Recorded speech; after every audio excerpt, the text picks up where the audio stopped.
Oui, c'est une exception au niveau pro parce que nous aujourd'hui en fait donc l'an dernier on avait 4 françaises parce que donc Lily en plus donc chinoise d'origine a Mhm. obtenu la nationalité française donc en 2023.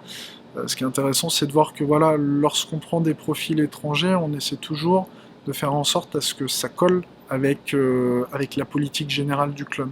Et Lily, aujourd'hui, bah, ça fait plus de 10 ans qu'elle est avec nous, et elle s'est installée à jouer les tours, elle s'entraîne à jouer les tours.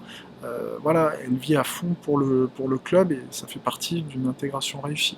Et à côté, ben voilà, de faire confiance à trois joueuses françaises, c'est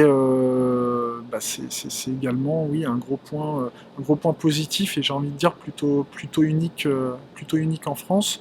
Euh, Ça a permis à Audrey Zarif, par exemple, d'obtenir son titre de championne de France en 2023. Hein.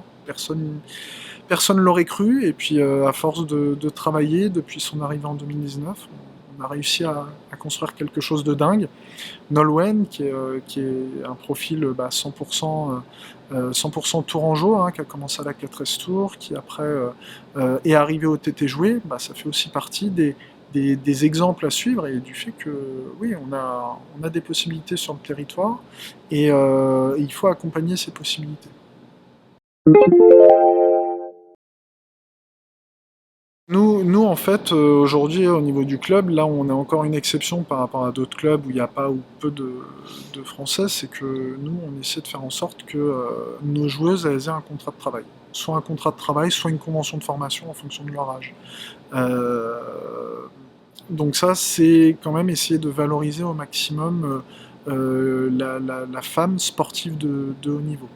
Euh, Après, en effet, ce sont des coûts non négligeables au niveau d'un club comme le nôtre.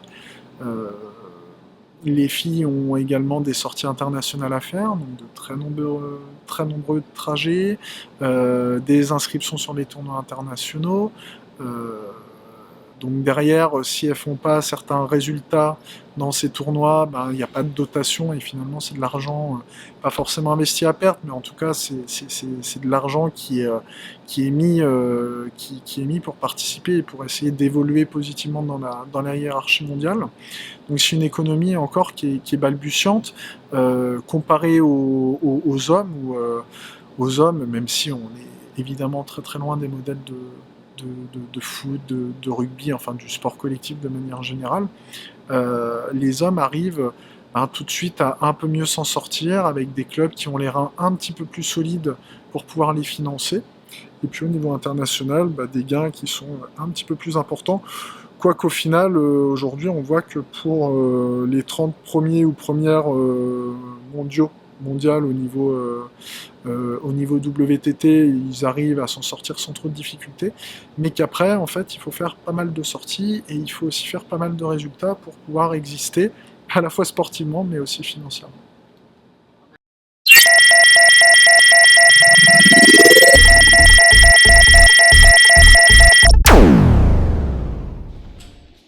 Ah, c'est bien, moi j'ai pu poser plein de questions.